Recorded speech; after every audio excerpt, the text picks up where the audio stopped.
Acordo de manhã bem cedinho, ouço um passarinho alegre a cantar. Ele não planta nem ceifa, mas parece que canta, Deus proverá. Um bom dia, meu irmão e minha irmã. Que bom estarmos aqui reunidos neste segundo.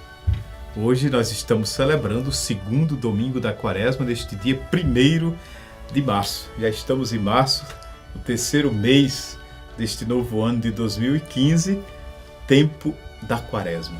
É um tempo muito profundo, um tempo de muita reflexão, acima de tudo de conversão. Aquilo que a gente dizia na quarta-feira de cinzas: convertei-vos e crede no Evangelho. Diante de tantas realidades que existem por aí, nós, igreja, nós cristãos, temos uma grande realidade para apresentar ao mundo, para anunciar ao mundo: Jesus morto e ressuscitado. Temos o Evangelho que nos traz a salvação. Por isso, queremos presentear este Evangelho que salva para toda a humanidade, para você também, para mim, para nós todos. Vamos ouvir hoje a palavra do Senhor neste segundo domingo do tempo da Quaresma. Hoje nós vamos ouvir Marcos, o evangelista Marcos, o capítulo 9, versículos do 2 ao 10. Vamos ouvir com muita atenção a palavra de Deus e façamos um momento de oração. Proclamar a palavra do Senhor, ouvir a palavra do Senhor, meditar a palavra do Senhor, meu Deus, é um momento assim de muita oração, E o tempo da Quaresma exige de nós realmente muito silêncio interior. Vamos ler. Naquele tempo, Jesus levou consigo Pedro, Tiago e João e os fez subir a um lugar retirado no alto de uma montanha a sós. Lá ele foi transfigurado diante deles. Sua roupa ficou muito brilhante, tão branca como nenhuma lavadeira na terra conseguiria torná-la assim. Apareceram-lhes Elias e Moisés, conversando com Jesus. Pedro então tomou a palavra e disse a Jesus: Rabi, é bom ficarmos aqui. Vamos fazer 3 tendas, uma para ti, outra para Moisés e outra para Elias. Na realidade, não sabia o que devia fazer, não sabia o que devia falar, pois eles estavam tomados de medo. Desceu então uma nuvem cobrindo-os com sua sombra. E da nuvem saiu uma voz: Este é o meu filho amado, escutai-o. E de repente, olhando em volta, não viram mais ninguém, só Jesus estava com eles.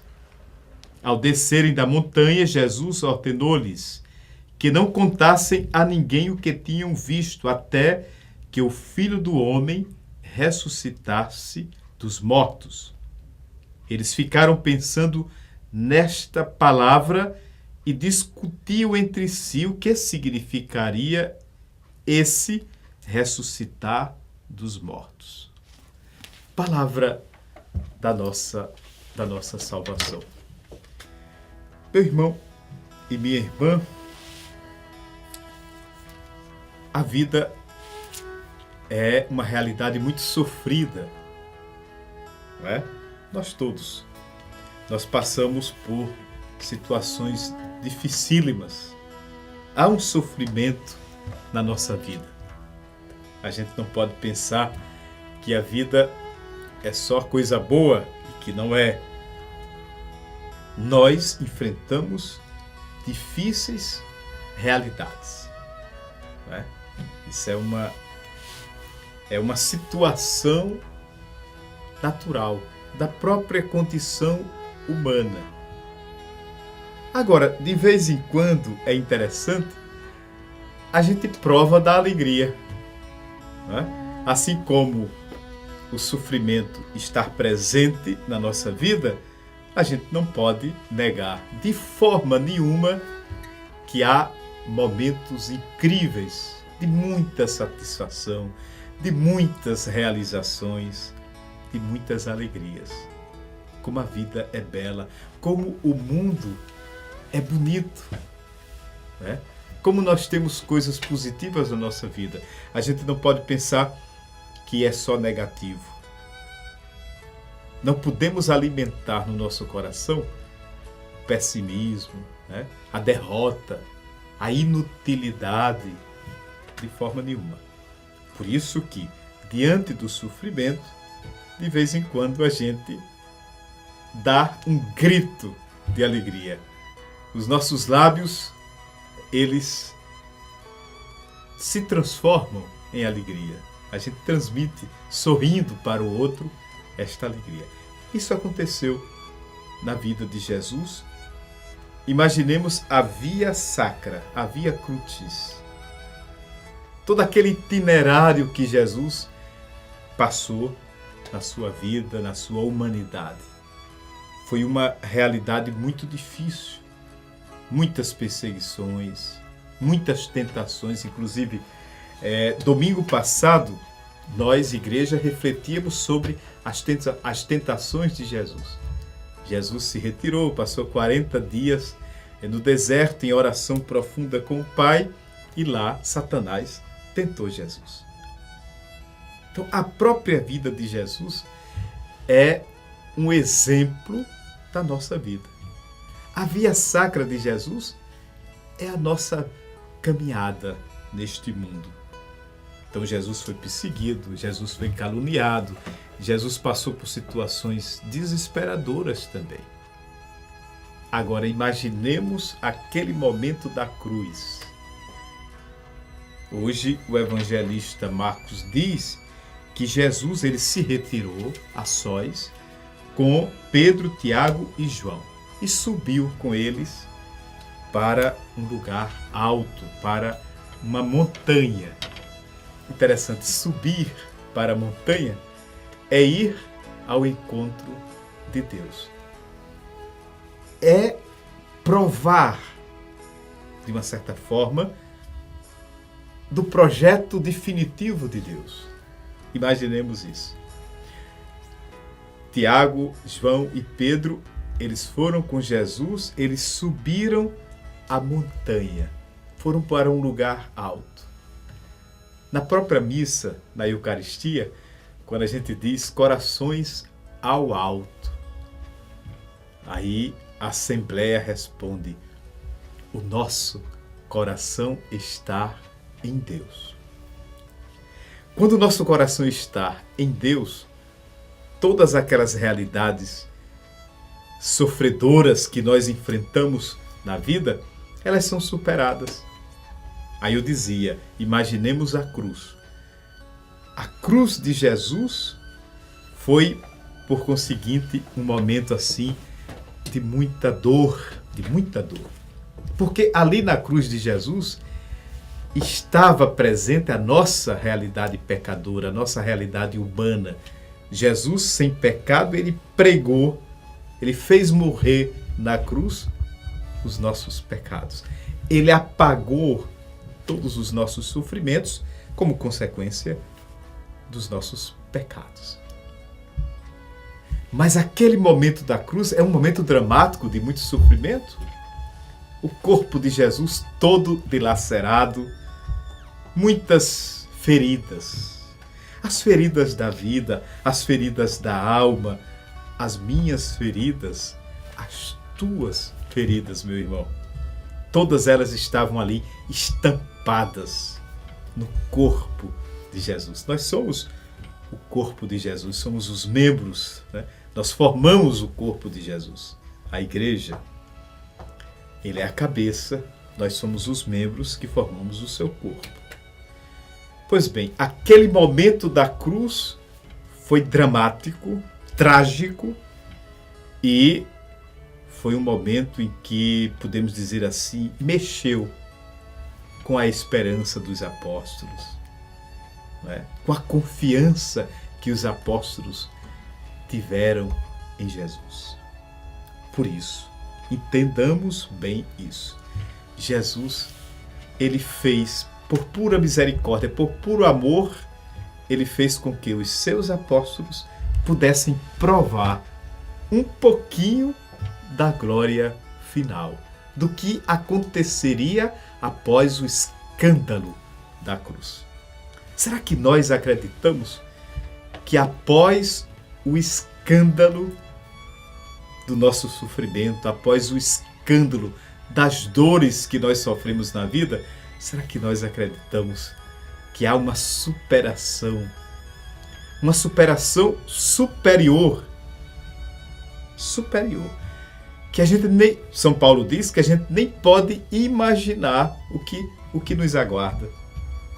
A gente não pode nem imaginar, diante do sofrimento que nós vivemos, diante das dores, como uma mulher em parto, São Paulo diz assim, a gente não pode imaginar o que é que nos aguarda depois. Depois da dor, depois do sofrimento, depois da cruz, a glória da ressurreição. A transfiguração de Jesus é a minha transfiguração, é a tua transfiguração. Esta figura obscurecida pelo pecado, pela dor, pelo sofrimento, pelos pecados, né? Esta figura desfigurada que temos está abatida. Nós cansamos diante de tanto sofrimento, diante de tantas dores, nós cansamos.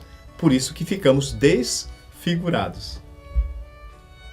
A figura de Jesus na cruz não é a imagem que Deus quer para nós. Não é a figura que Deus quer para nós.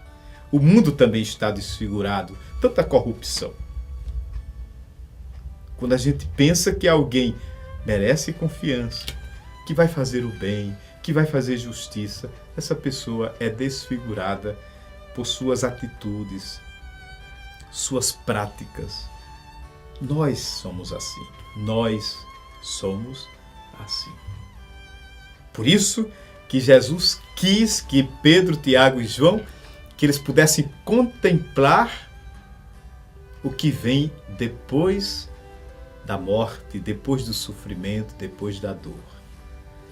Jesus transfigurou-se, o seu corpo ficou brilhante, o seu corpo ficou assim de uma maneira muito bonita. É o nosso corpo glorioso que após esta vida, quando morrermos, nós seremos recuperados para o nosso encontro com Deus. Este corpo perecível, corruptível, ele será agora resgatado e se tornará um corpo incorruptível para a glória de Deus.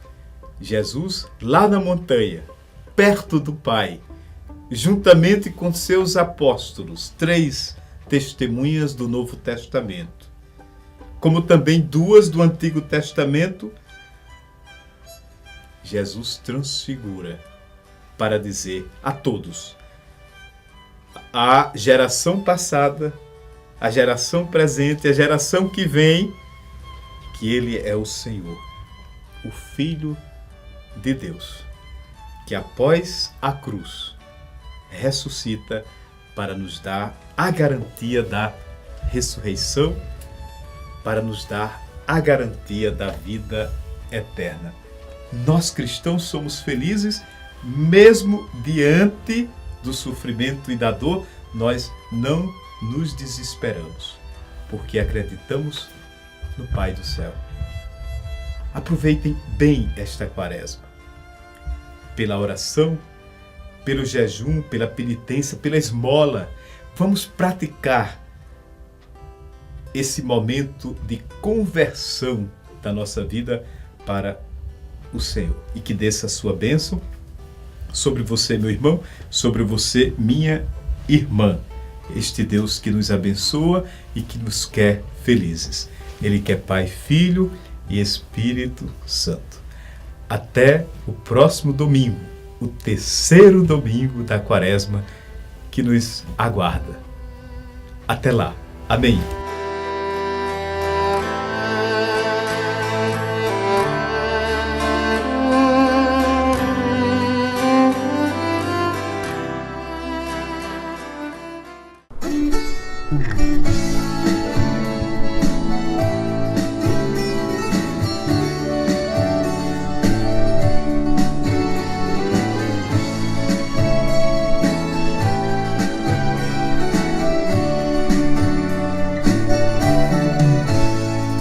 Acordo de manhã bem cedinho, ouço um passarinho alegre a cantar.